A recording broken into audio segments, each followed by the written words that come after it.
Ryan, what is the trend for battery applications for RVs, and what are two things people should consider when purchasing batteries for their RV when they want to use solar power?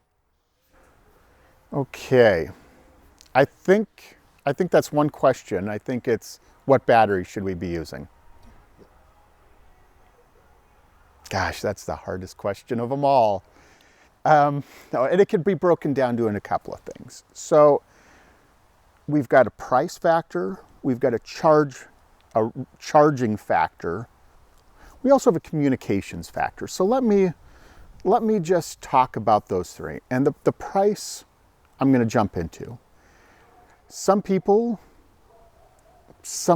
cost is a factor, and it's not calculating how long the battery is going to last. I mean, you could get a flooded battery that lasts you 2 years, and people will call that a great price. They're only going to get so many cycles out of it. Maybe it's 200 cycles. Probably not, but let's say that is.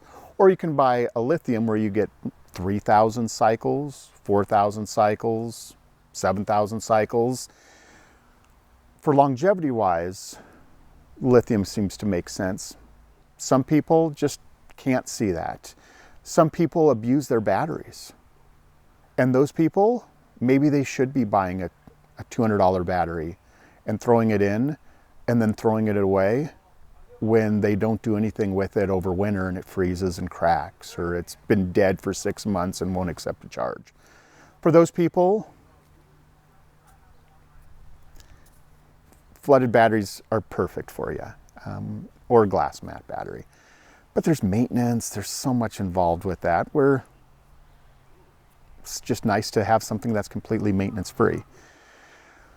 So I think that's talking about cost, talking about recharging. And we've really spoken a lot about PV charging. And so if I was to take a step back on lead acid batteries, when it comes to a flooded battery or a lead acid battery, it's going to go into a bulk charge. And once it jumps out of that bulk charge, you're going to be up, let's say 80%. And so you think, well, wow, I'm 80% time-wise done. But you're not. You're at the halfway mark. Because then to get that battery up into the mid-90s, where it's now in this absorption, so it slows that charge rate down. It tells the solar panel, or it tells the charge controller when it's plugged into an outlet, I can't take that much power. I need you to throttle back, and I need you just give me a little. And then when it gets up into that mid-90, it's going to slow down even more and just trickle itself off. And so now you're sitting out inside of the sun, and you have this very small window of where it's optimal to get this power. And a lithium battery is going to say, I can take that full power until I'm in my mid-90. I'm 95%, I'm 96%. Give me as much as I can take. Where a flooded battery, a lead acid battery, is going to say at 80%, hold on, I know you're producing that, but you're going to have to throw that away because I want so much less. So you spent all this time putting all of these solar panels on so you could get as much power out of it as you can, and then your batteries are saying, I can't do it. Just back off. The other thing you have to remember with a lead acid battery is it has memories. When you drain it down, it wants to be topped back off. Otherwise it's going to create memories. Where a lithium battery can go, I got to 94%, I feel pretty good with that. And if it's the next day it gets to 100, or if it's in 2 months from now that it gets to 100, at some point it needs to. You should get in the habit of probably once a month getting them all up to 100% where they're equalized out. But the whole point of it is they handle not being completely charged much better than anything lead acid. So that would be the charging aspect of it, and then communications. Well, of course, with a lead acid, you're not going to have any kind of communication. With most of your lithium batteries, you don't have communication. So you could get a string of 4, 6, 8, 10 batteries, and some of them you can log in with your phone through Bluetooth and see what they're doing. Quite a few of them just are completely standalone. You don't get any idea.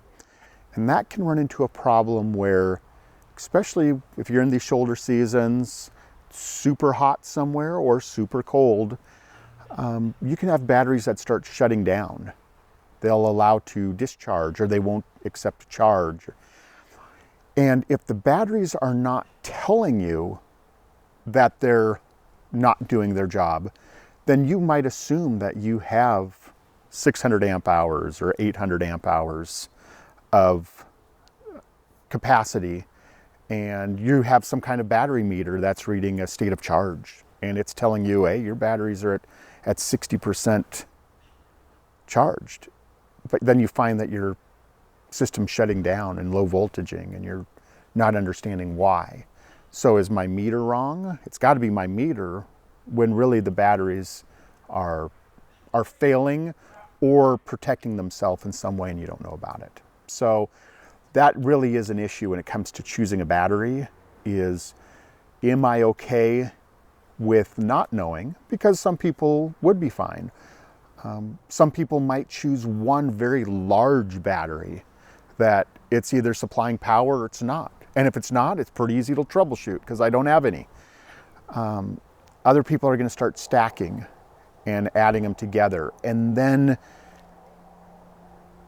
you want to somehow, whether it's through an app, whether it's a CAN bus battery that talks to your system, you really want to know, like, what is it doing? Has a battery shut off? Be nice if it told you. So I would look into that when you're sizing or choosing a battery. The other thing I would look into is, and this is probably a real good way to tell what's the quality of a lithium battery. There's so many of them out there. So I would say I would look at this. I'll look at how far it's allowed to be discharged. If the battery manufacturer recommends that it only goes down to 80% and no further, I'd run from that battery. If a battery manufacturer recommends that you run it down to 80, but it can go down to 90, they're still buying bulk batteries. If you can get into the mid 90s or higher, that's a quality battery. If it can discharge to 95% and they're okay with that, recommending 80 but can go that high, better quality battery.